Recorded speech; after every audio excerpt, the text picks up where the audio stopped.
On the morning of March 10, 2023, the 16th largest bank in the United States no longer existed. It had $209 billion in assets on Wednesday. By Friday, the FDIC was changing the locks. No fraud, no criminal conspiracy, no rogue trader hiding losses in a spreadsheet. Just a series of decisions that made complete sense to everyone who made them, right up until they didn't. Silicon Valley Bank was founded in 1983, reportedly over a poker game in San Jose. That origin story is either charmingly entrepreneurial or a warning sign, depending on how this documentary ends. For nearly 4 decades, SVB carved out a specific and genuinely clever niche. It banked the companies that traditional banks wouldn't touch, early-stage startups with no revenue, no collateral, and sometimes no product. In exchange, SVB often took warrants, small equity stakes in its clients. The model worked. By 2020, SVB counted nearly half of all U.S. venture-backed technology and life sciences companies as clients. It wasn't just a bank to Silicon Valley. It was the bank. Then came the pandemic. And the money.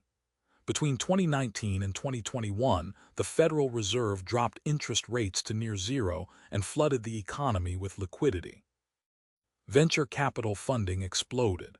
In 2021 alone, global VC investment reached an estimated $643 billion, nearly double the prior year. SVB's startup clients were swimming in cash. And when startups have cash, they deposit it somewhere. They deposited it at SVB. The bank's total deposits nearly tripled between 2019 and 2021, surging from roughly $62 billion to $189 billion. This is where SVB faced a problem that sounds like a good problem: too much money. Deposits are liabilities. The bank owes that money back. To make a return, it needed to put those deposits to work. SVB's leadership made a decision. They invested heavily in long-dated U.S. government bonds and mortgage-backed securities, among the safest assets on the planet. By the end of 2021, SVB held an estimated $80 billion in mortgage-backed securities alone. Safe assets, guaranteed returns, rational under the circumstances. The board approved the strategy. Of course they did. Here is the problem with long-dated bonds: they are exquisitely sensitive to interest rates. When rates rise, the market value of existing bonds falls. The longer the duration, the harder the fall. In March 2022, the Federal Reserve began the most aggressive interest rate hiking cycle in 4 decades. By early 2023, the federal funds rate had risen from near zero to above 4.5%. SVB's bond portfolio was quietly bleeding. The unrealized losses on SVB's held-to-maturity portfolio reached an estimated $15 billion by the end of 2022. The bank's total equity, its entire financial cushion, was roughly $16 billion. Do that math slowly. Unrealized losses are not the same as real losses unless you're forced to sell. SVB's plan was simple: hold the bonds to maturity, collect the payments, never crystallize the loss. Reasonable, fragile, but reasonable. Meanwhile, the startup world was contracting. Rising interest rates had cooled venture capital. Startups were burning through their deposits faster than new funding was arriving. SVB's customers were withdrawing money, not in panic, just in normal operational need. To meet withdrawals, SVB needed liquidity. In early March 2023, it sold approximately $21 billion worth of its available-for-sale bond portfolio. It sold them at a loss of approximately $1.8 billion after tax. Losses happen. Banks absorb losses. What matters is how you communicate them. On March 8, 2023, SVB announced it needed to raise $2.25 billion in new capital to cover the hole.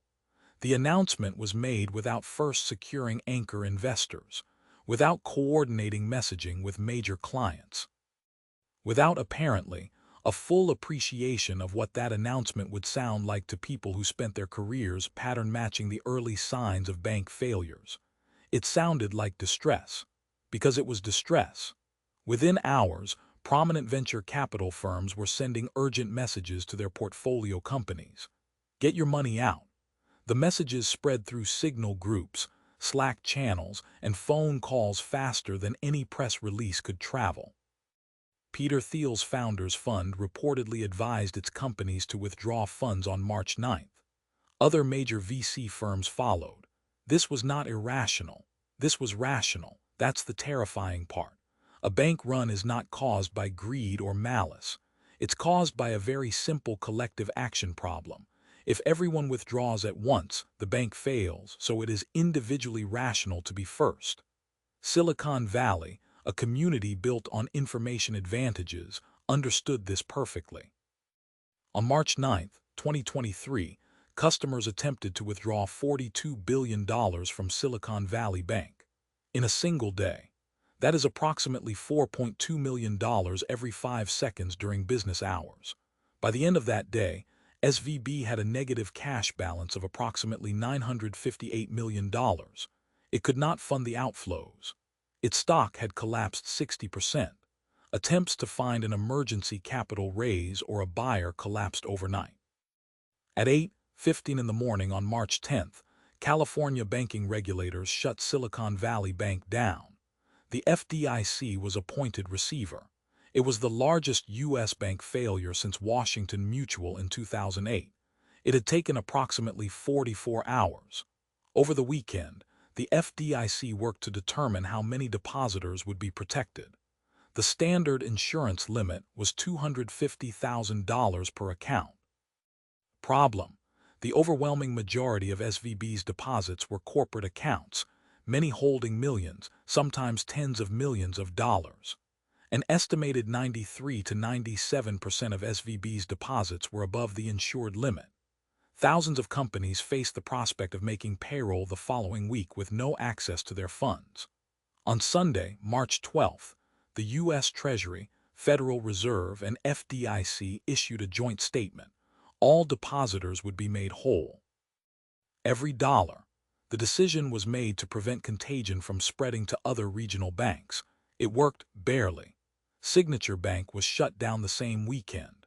First Republic Bank required a $30 billion lifeline from a consortium of major banks and ultimately failed in May 2023, the second largest bank collapse in American history. The third largest had just happened 2 months before. SVB's shareholders were not made whole. They lost everything. Its executives, who had sold millions in company stock in the weeks before the collapse, faced significant scrutiny. The CEO had sold approximately $3.6 million in shares roughly 2 weeks before the announcement. Make of that what you will. Here is the lesson. SVB did not fail because it took wild risks. It failed because it took a very specific, very concentrated risk, duration mismatch, without any meaningful hedge, while serving a uniquely networked and sophisticated depositor base that could coordinate a run faster than any bank in history could respond to one. The real failure was not the bond portfolio. The real failure was the assumption that stability would continue long enough for the strategy to never be tested. Institutions do not fail because they expect disaster.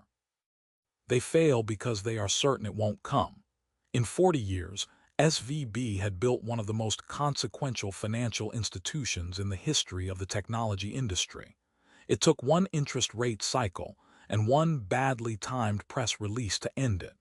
The weekend it happened, the FDIC started accepting bids for the assets. The era of SVB was over before Monday morning.